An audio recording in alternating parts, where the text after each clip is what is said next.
So now we're ready for more section 5.2. So now we're still doing volumes. Now we have a volume of a solid, and we're doing something called the disk method.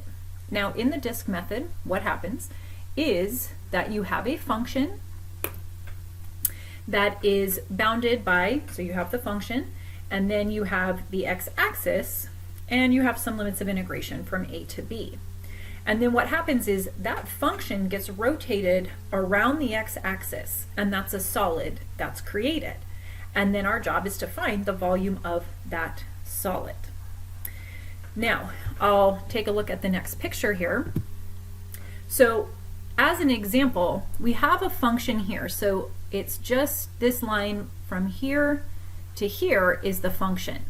And then notice what happens is it gets rotated around the x-axis, and every single slice has what shape?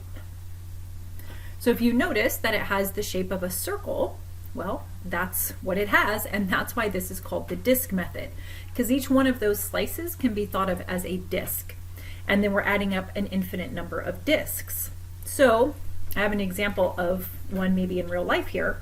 But the idea would be, if you think of, say, the x-axis is running across my water bottle here, and you're talking about f of x being, say, this function, so say f of x is here, here's the x-axis, this function gets rotated around, and it creates a solid. Each solid, if you were to slice it, well, this solid, if you were to slice it, is made up of a bunch of disks, every one of them being circular. So you do that infinite times, right, making the slices thinner and thinner, and you've got the volume. So we're basically adding up a ton of circles. And so one of the key things to remember in this section is that the area of a circle is pi r squared, always the area of a circle. So same thing we've been seeing a lot of here. If you just think of, an infinite number of these slices, in the end, this is what the volume is. And what I really want you to see is that this just comes from pi r squared. It's just that the radius is from the x-axis to the function. So the radius of the disk is just the height of the function, and that's just f of x. And so if we square that and multiply it by pi, we have the area of one, slice when we multiply it by the change in x. And that'll give us the volume of the slice. And then again, adding up a bunch of those. So let's take a look at an example. So here we have the function, the cube root of x. And notice that it says we're bounding it up to x equals 8. So that's out here, x equals 8. We can see that it stops at x equals 0. Okay, so notice this was bounded by the x-axis, so we're stopping at x equals 0. And then it's getting rotated. So notice the rotation, and notice how each slice looks like is a circle. I mean, it doesn't look like a circle, it is a circle. So we just have to think about our limits of integration, and then what's the area of each circle, multiplying that by a dx in the integral, and then we just integrate, and that'll tell us the volume. So I will need more space, but I guess I can first think about our boundaries here. So just think about the boundaries. We have the cube root of x, so I'll write that as x to the 1/3. We have basically the x-axis. Okay, so that's giving us the height of the function, and then stopping at the x-axis, and then we're going from 0 to 8. So we're integrating from 0 to 8. So all of that stuff will allow us to find the answer. Okay, so the volume of this will be integrating from 0 to 8, and you're always going to have pi, and you can choose to put the pi on the outside if you want, but area of a circle is always pi.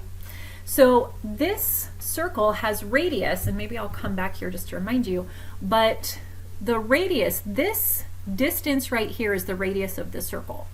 And that radius is simply f of x, or in this case y, or in this case the cube root of x. That's always, you know, the height of the function, and that's always the radius of the circle. So in my integral here, I can say x to the 1/3, and then I'm going to square that. So notice I have pi r squared and then dx. So now all we have to do is just integrate. This is a very basic integration here that we've done, you know, before. So if you want, just because I have all this space, I can first write this as x to the 2/3. That's a good idea. I should not be trying to do anything crazy with integration here. This is just x to the 2/3, and so I only have one term. I can add 1 to it, so I'll have 5/3, adding 3/3, and then dividing by 5/3 is 3/5, and then I'm integrating from 0 to 8. And then what I have is pi and times 3/5. And when I plug in 0, you can see I'm going to get 0.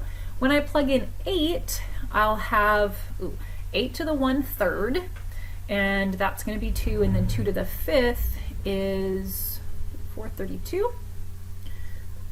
So we have this lovely thing here, and so it looks like that'll give us 96 pi over 5. And it does say to find the volume, so I will put on units cubed. And so that's the answer for that problem. Now, there is also something called the washer method. And the washer method is very similar to the disk method, but it's when you have a situation where instead of having a full-on solid, so this is a full-on solid, you have something where you have an outer radius, and then it has an inner radius, and there's some sort of space in the middle of it that you don't want because it's not part of the volume. It's not there. So with the washer method, and again, this is very similar to the disk method, the only difference you're going to see is this. And basically what that's saying is that because we are still, we're bounding these two functions here, one of the disks has radius f of x, and one of the disks has radius g of x. So when you think about it, really what you're doing is you're taking the volume of the outer function and subtracting the volume from the inner function, and that gives you essentially the complement of what's left, what's the actual volume of it, of your shape. So you're always going to have one function that's above the other. It's not going to like switch or anything like that. And then over some a to b, and it's still the idea of pi r squared. It's just, if you think about a washer, I don't have one with me, but washers, well, I'll show on the next page what they look like, but if you think of it in terms of tools, a washer looks like this. So you have this f of x that's on the outer, you have the g of x on the inner, and your job is to find this, the volume of this, like a bunch of these, and so that's the reason for the subtraction, is that you're taking out this piece on the inside. So take a look at this example here. You have this f of x and you have this g of x, and then this is the area that we're talking about. So when it gets rotated around the x-axis, you can see all of this space here and all of this space here, you know, all this white space is not to be included. So by taking f of x, and basically you're doing pi times f of x squared, that's again a circle from the outer, subtracting a circle from the inner, that's going to leave you just with the volume of this, which is of course that rotation, so it's all the way around a bunch of those. Again, you see kind of the pictures over here. That's going to leave you with just the volume that you're looking for. And then of course there is a whole bunch of this, as always, not something to focus on, but this is our final thing here. And it's really just the idea of one disk method, subtract another disk method to leave you with what you have. So let's take a look at an example.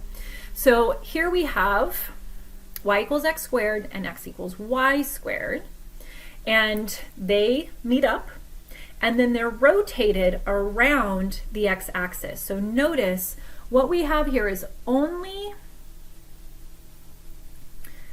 like this, and then the rest of that space in here is just empty. So we only want this other part. We only want here to here, and then, you know, that's it. So we want a bunch of those disks.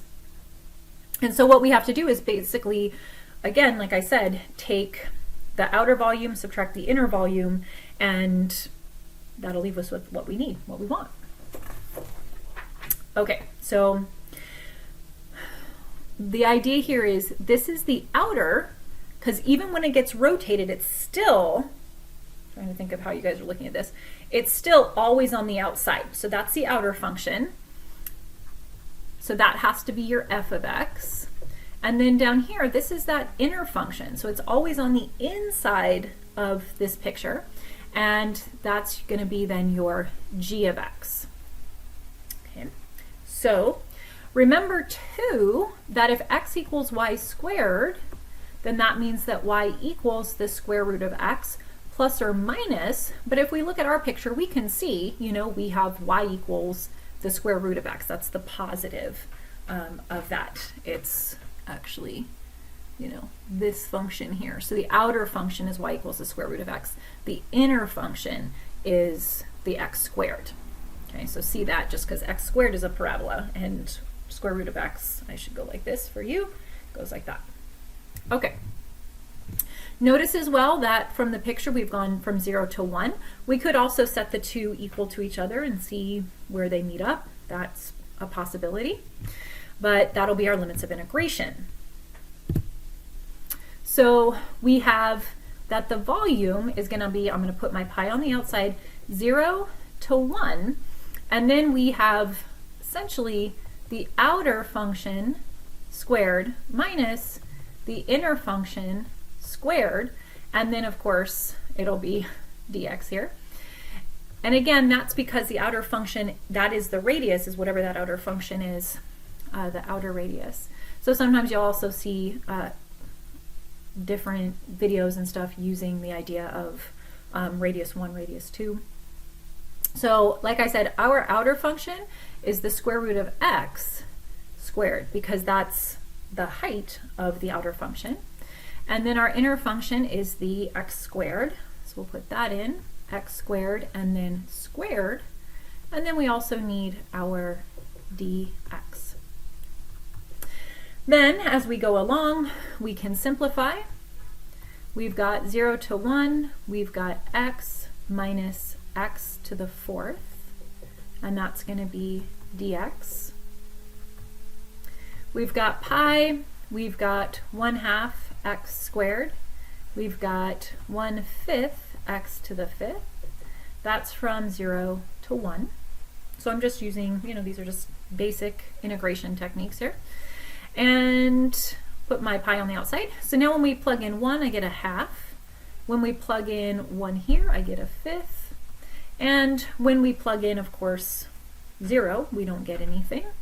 So now we just have 1/2 minus 1/5, so 5/10 minus 2/10. It sounds like we have 3 pi over 10. And then it does say find the volume, so I'll say units cubed. Okay. So if you think about like little square, literally like a little 1 unit square cube, that's how many of them fit inside that, that shape, that volume.